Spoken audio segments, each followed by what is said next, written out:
இலங்கை மின்சார சபை 4 பிரிவுகளாக பிரிக்கப்பட்டிருக்கு அப்படின்றது உங்களுக்கு நிறைய பேருக்கு தெரியும். நான் ஒரு வீடியோ போன கிழமையே இது தொடர்பாக அப்லோட் பண்ணியிருக்கேன்.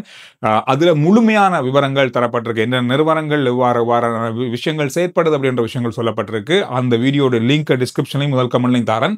நீங்கள் முழுமையாக பார்க்கலாம். இந்த வீடியோ பார்க்குறவங்களுக்காக இப்போ என்ன நடந்து கொண்டிருக்கு அப்படின்றத சுருக்கமாக உங்களுக்கு ஞாபகப்படுத்திட்டு இன்றைய நாளுக்கான செய்திகளுக்கு நாங்கள் போகிறோம்.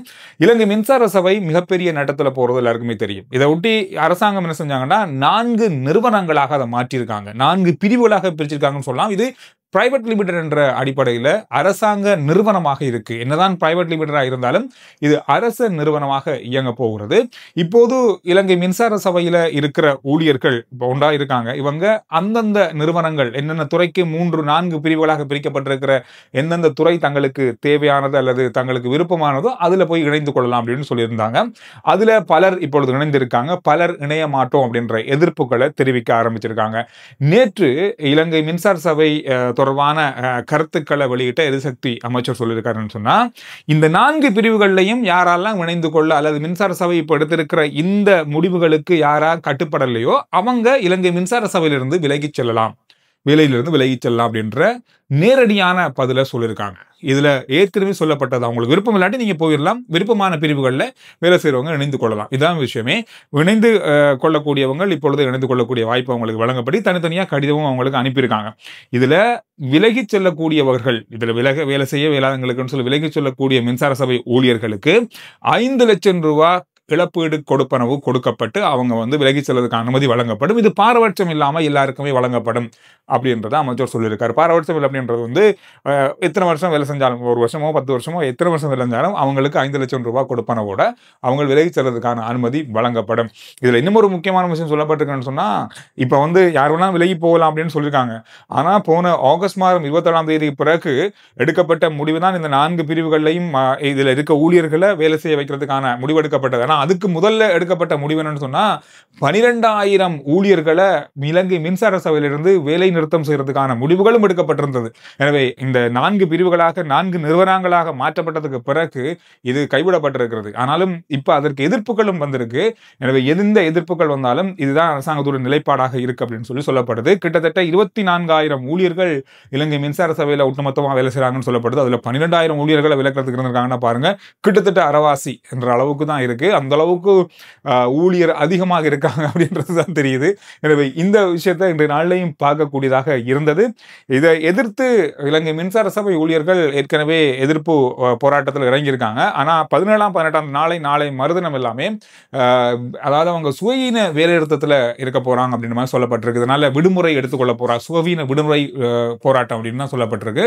இதனால மின் தடை ஏற்பட்டால் அது உடனடியாக நிவர்த்தி செய்யறதுக்கான தாமதங்கள் ஏற்படலாம், இந்த மாதிரி பல சிக்கல்கள் பல இன்னல்கள் ஏற்படலாம் அப்படின்னு சொல்லப்பட்டிருக்கு.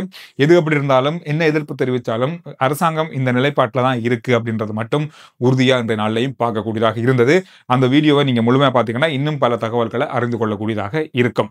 ரைட். இதோட இன்னும் ஒரு முக்கியமான தீர்மானம் இன்றைய நாளில் அமைச்சரவை ஒப்புதல் வழங்கியிருக்காங்க. அதாவது கடந்த காலங்களில் இது பேசப்பட்ட ஒரு விஷயம்.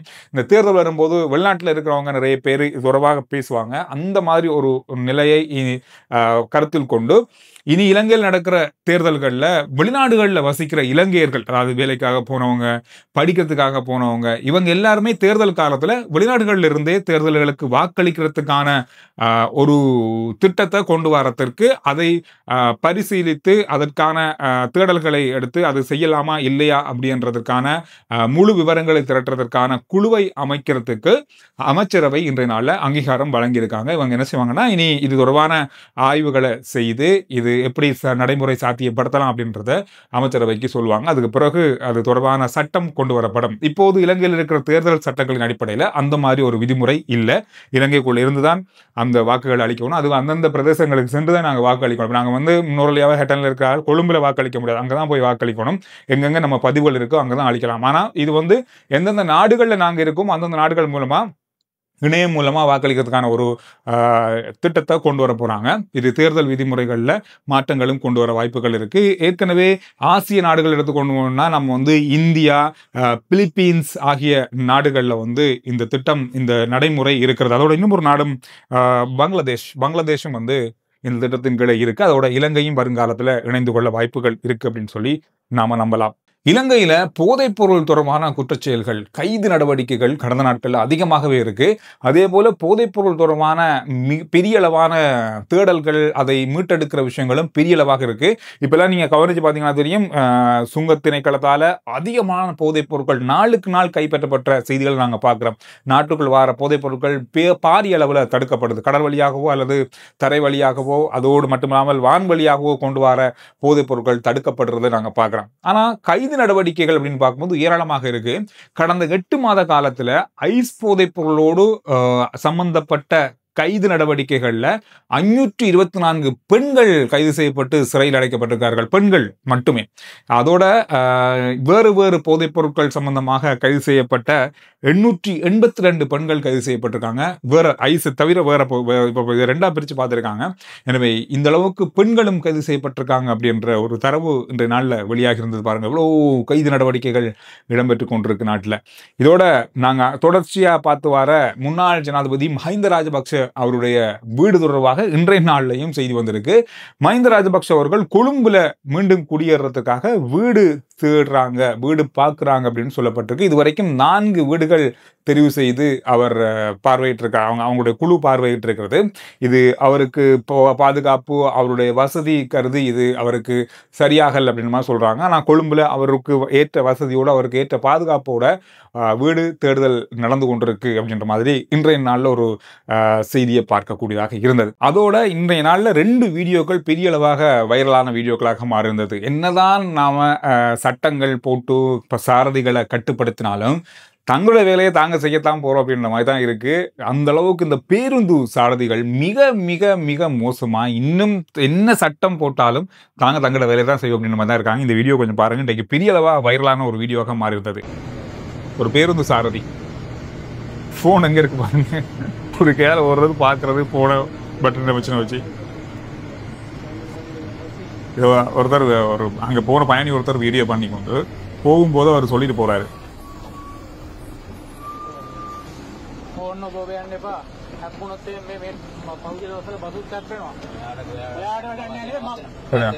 உங்களுக்கு தேவையில்லாத அப்படின்ற மாதிரி இருக்கு.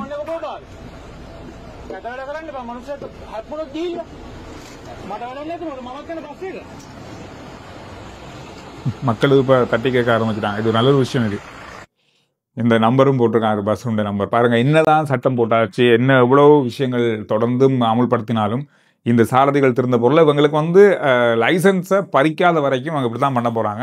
கடுமையான சட்டங்கள் கொண்டு வரப்படும் வரைக்கும் திருந்த போறல. இன்னும் ஒரு வீடியோ இதை பார்த்துருப்பீங்க நீங்க. இந்த பைக்கை பாருங்க. இந்த பைக்ல இந்த கம்பிய சைட்டால வச்சு நடு ரோட்டால போறாரு பாருங்க. அந்த பக்கமும் போயில அந்த பக்கமும் போயில. இவ்வளவு கையில காலில் பட்டுச்சுன்னா அங்கே பக்கத்தால் போறவங்களுக்கு கீறுப்படும், சைக்கிள்ல போறவங்களுக்கு கீறுப்படும், வாகனங்களுக்கு கீறுப்படும். அந்த கணக்கே இல்லை. அதுவும் அந்த கோடு ஓவர்டேக் பண்ண முடியாத கோடு நடுவால போறாரு. அந்த பக்கம் இருந்து வாகனம் வந்தா அதோ கதி. இங்கால போற வாகனம் போக முடியாது, அங்கால வாகனம் முடியல. இந்த மாதிரி இருக்கத்தான் செய்யுது. எனவே இந்த மாதிரியான விஷயங்கள் தொடர்ந்தும் நம்முடைய சாரதிகளால பலதரப்பட்ட சாரதிகளுடைய கவலையினம் அதிக அளவான விபத்துகளுக்கு காரணமாக இருக்கு அப்படின்றது மட்டும்தான் உண்மை. எனவே இந்த விஷயங்களும் இந்த நாளில் பார்க்கப்பட்ட மிக மிக முக்கியமான செய்திகளாக இருக்கு. RJ Chandru report YouTube channel, Facebook page, WhatsApp channel, இது எல்லாத்தையும் போல பண்ணுங்க. அடுத்த வீடியோ நான் உங்களை சந்திக்கிறேன்.